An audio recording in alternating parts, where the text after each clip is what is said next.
What is up, guys? In today's video we have another Inside the Mind style video where I'm going to walk you through my thoughts and decisions as I play in Fortnite. If you guys do enjoy this video, as always, remember to give it a like, subscribe if you'd like to see more, and comment down below which biome you hope to see change next season. So typically every season one part of the map changes. This season it was like the far left side changing with the reality area. Let me know which biome or area of the map you hope to see change next season. Personally, for me, it has to be the desert. We're going to be going Rocky Reels this game. Not my favorite POI. It's one of the more populated POIs, 4-0 build, and that is nice, but for whatever reason I've just never really been that big of a fan of like risky reels, Rocky Reels, any of these like movie screen POIs have never really been my thing. They are like fan favorites though, for sure. And in zero build, Rocky is so good because if you get a good landing on the screen, you can just mop up so many free kills typically. Especially in a game like this, I got a god landing. And we end up getting an AUG. Unfortunately, out of that legendary chest, we don't get any heals. It's so hard to get certain things at the moment. The loot pool is so saturated that, you know, you open up a legendary chest which has double like heal slot spawn and end up getting no heals. But that's just like the way it goes typically in Fortnite seasons. And like one decision like you kind of have to make when you land here is how much you're going to try to abuse the screen when you initially land, if you do land on it, versus looting. Because like I could have sat up there and looked for more shots, but we'd give up all that time that we could have been looting. Our kill just got jacked there. That's so unfortunate.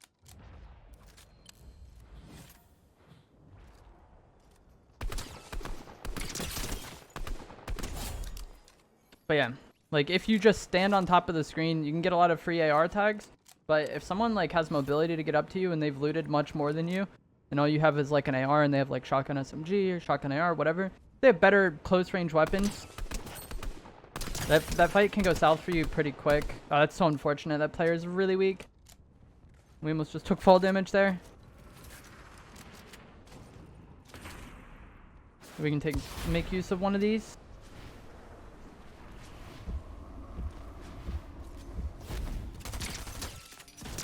Nice, GG. That should be everybody here, but I don't know. Like I was saying earlier, this is my favorite POI to fight at, and I feel like a lot of times you have players just like rotating into here from like a lot of different places. Like Butter Barn, that gas station, potentially Chonkers. We did clear it rather fast this game, so we might not have to worry about that as much. But in some games, if you have to fight here for a long time, you really run the risk of getting third-partied. From just like various other locations, and it is a struggle. I would like to find an auto shotty. My favorite loadout at this point in time is still just AUG, auto shotty, cloud, shockwaves. Someone's shooting an auto shotty over here. I didn't loot those players I killed at that little house. There's like a few people that died there, but I want to try to third party this fight if we can. That's basically his overshield popped.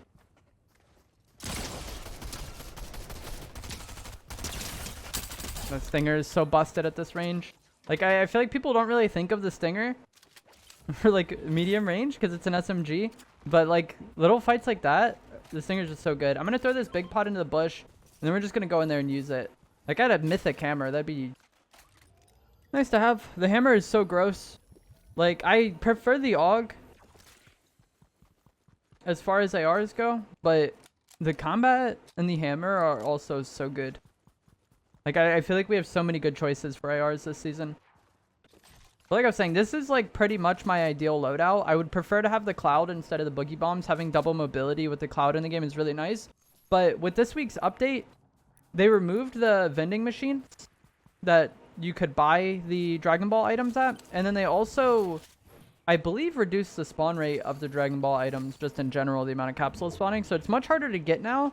But that can be an advantage for you in a way, because if you're able to get one, you have somewhat more of an advantage than you did previously. Because it was way more common before. I don't know where this player is. I want to try to go get one of these capsules, like I was saying. I think the capsules are so big now. Like, prior to the update, I really wouldn't concern myself with them. Like, I knew I would just get it by fighting, you know? Like, most players had it, so if you were going to kill a lot of players, you were going to come by a cloud eventually. But with how it is now, it could be pretty inconvenient to get it if you don't like deliberately go for one of the capsules. So since these capsules are over here, I would rather just go and pick this up rather than looking for that player. I'm pretty sure if we pushed him, we could have killed him, but getting this capsule is more important to me in the long run.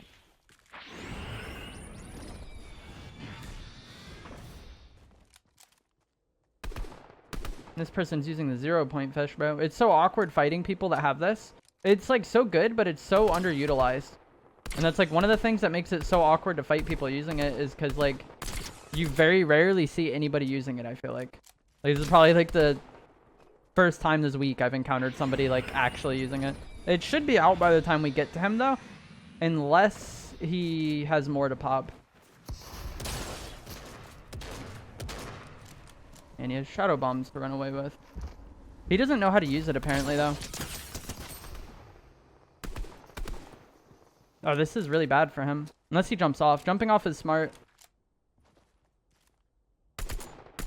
Yeah, I think he's gonna get away. That's unfortunate. Unless he's out here. Oh no, he has more.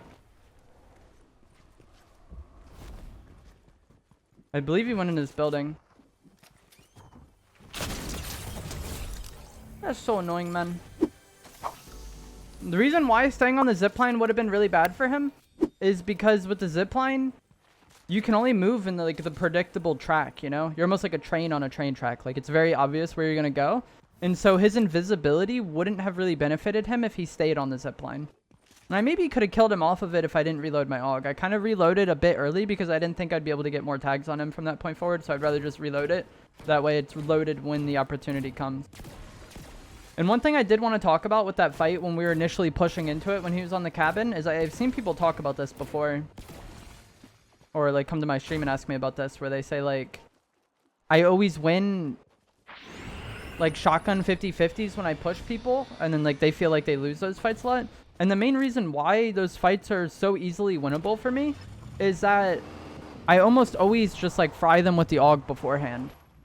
Or I've seen people say they don't like the auto shotty because it like loses those fights more often. But like most times if you see that I push people like that, I already have such an HP advantage on them that we've gained with the AUG that it's just it's like a formality at that point, you know? And so I feel like that is like typically how I want to approach fights in zero build. I almost always try to get opening tags on people before pushing them with the shotgun. It's very rare that I just push somebody who I haven't done anything to and just like straight up 50-50 them.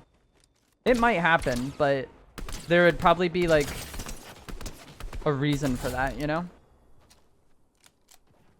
Like if it's just like a really bad situation and you got to do what you got to do because you're going to get like third partied anyways or something. Like even if that player stood behind the tree, which they should have done, I think we would have had like 90 damage on them beforehand. And then we could have just popped up on them with the cloud. And even if they're full HP, right? If they were 250 before I did that, like doing the 90 damage tags would put them at 160. And that's like not a lot, you know? It's a decent amount of HP, but I have such an HP advantage going into that fight already. Or we would have if they stood behind the tree, but for some reason they didn't do that and they decided to stand out in the open and die. Same thing, 50 damage there. I'm not too happy with that. Like if we got 2 more tags, I probably would have clouded on him, but just 2 tags isn't the biggest deal, especially with the overshield being in the game. Like I didn't actually do any damage to this person and it would take me a decent amount of time to get there, so his overshield would come back by the time we get to him. He doesn't know where I am though. That's 70 damage. I would push on that. This Goku seems lost, but I'm more worried about this player. Okay, they're free, but like I said, this Goku doesn't seem the best. He's just going to try to get out of here, and he likely gets away, actually.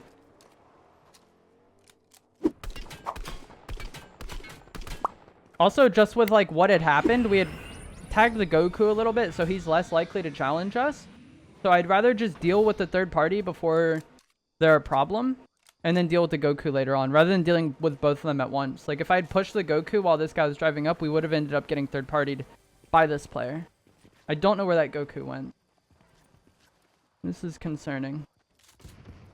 And like so much of dealing with third parties in this game, I think, is just like getting rid of them before it's a problem, you know? Like, I could have played that way, that fight, in a way that would have made the third party more problematic. But instead,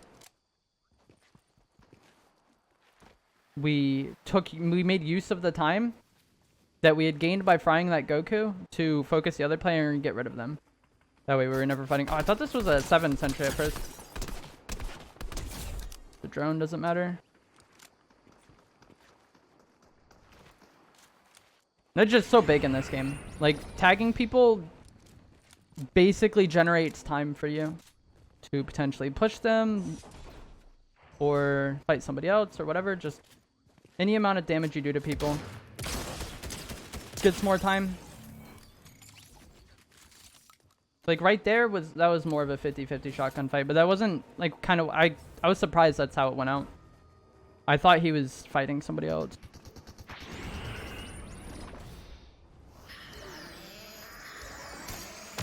Oh my gosh, they're both using the Kamehameha.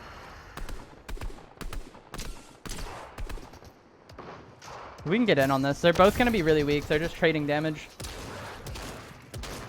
At least I thought he'd be really weak. This kid has the best movement ever. Holy. There's somebody running up.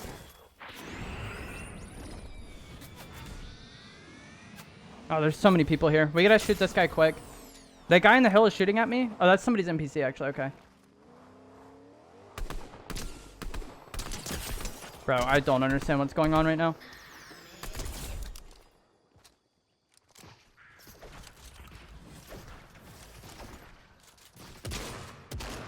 It's like this guy is just trying to create a straight 50-50. Like, I don't know why he's grappling onto me with no damage done.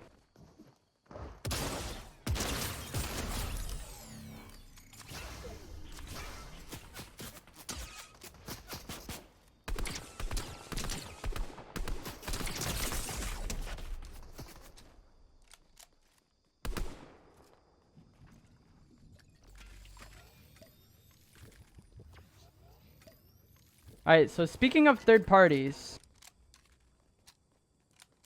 when that one guy was on the hill shooting at me and I came back to this building and then we saw the NPC that was hired here, I didn't realize it was an NPC at first, but I was going to focus that person.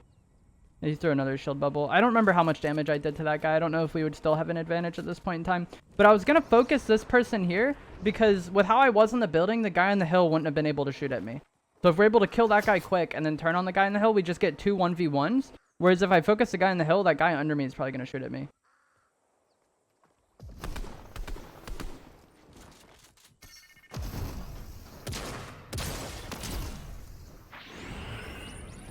I don't remember how much damage I did to him. It was not a lot, though.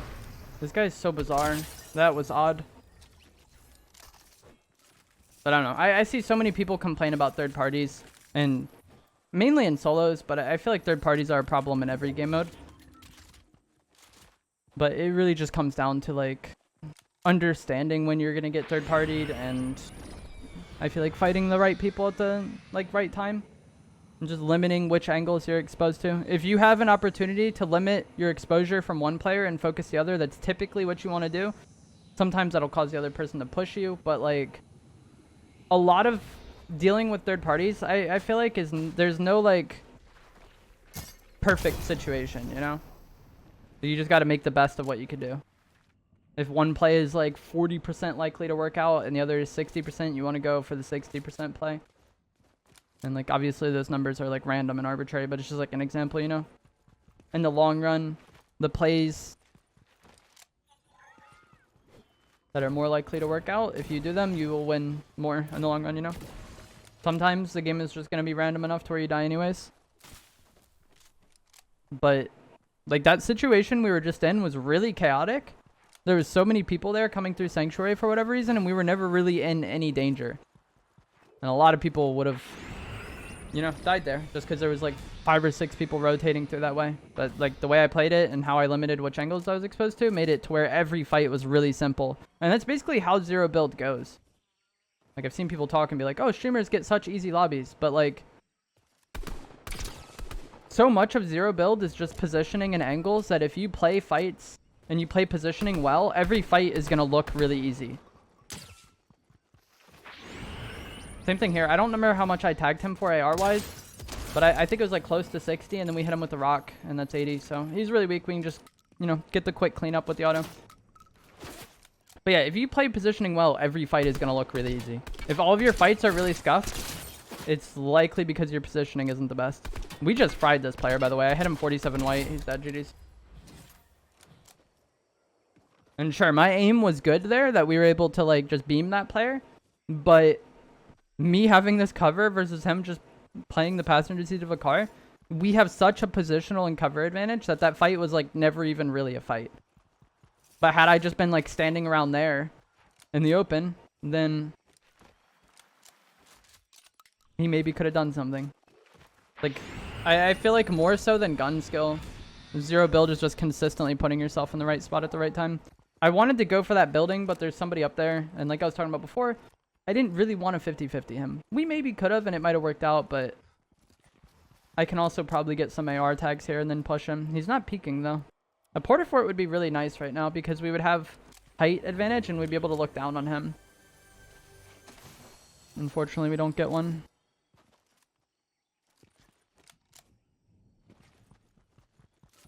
I think there might be one out front. Oh no, that's a gun. What the heck? He looked like a little blue dot for a second. I thought it was either a shield bubble or a porta fort. Impulse grenade. We only have 3 opponents remaining, and when you get to this point in the game, fighting is really dangerous.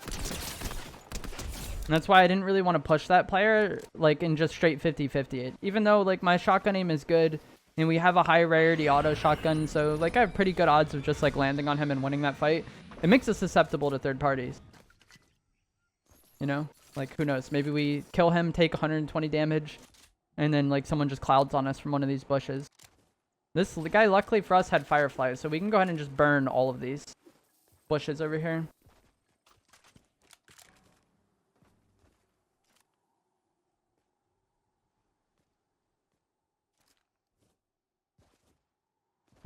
Kind of confused on where people are. Because I feel like if there was anybody coming from that direction, they would have already shot at me by now. Maybe this building? We can burn this building. But like Bugle Mountain, we were exposed to for so much. Sometimes players play really ratty though. I doubt there's anybody in there. They likely would have caught fire if they were already. There might be somebody underneath us, but I haven't heard any footsteps yet. I'm checking these cars right now. You can ping cars to see if there's somebody in it. So, see, okay, never mind. It let me ping it. I thought for a second that since it wouldn't let us mark that car, that there was somebody in it. But if you try to ping a car like that and it just won't let you ping it, it means there's somebody in one of the seats. I'm guessing that somebody is coming from that direction. If I had more fireflies, I'd maybe burn that tree. But it's not the biggest deal. There could also be people camping in trees, but once again, like, I likely would have been shot by them. Maybe that grass or something.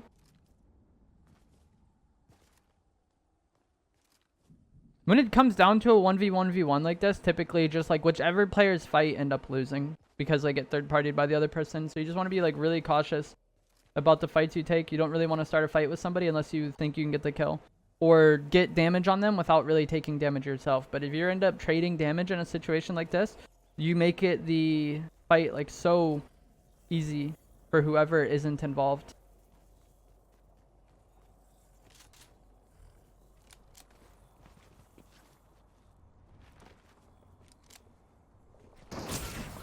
Yikes.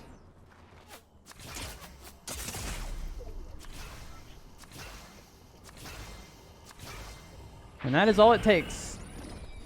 Someone shooting a sniper in your direction and your game is pretty much over. I am confused as to where the other player is, though.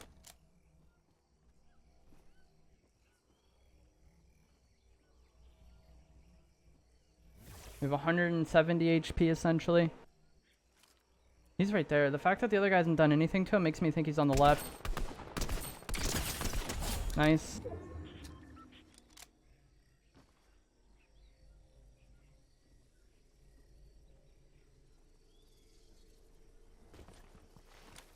So they were either teaming or this guy's on the left somewhere.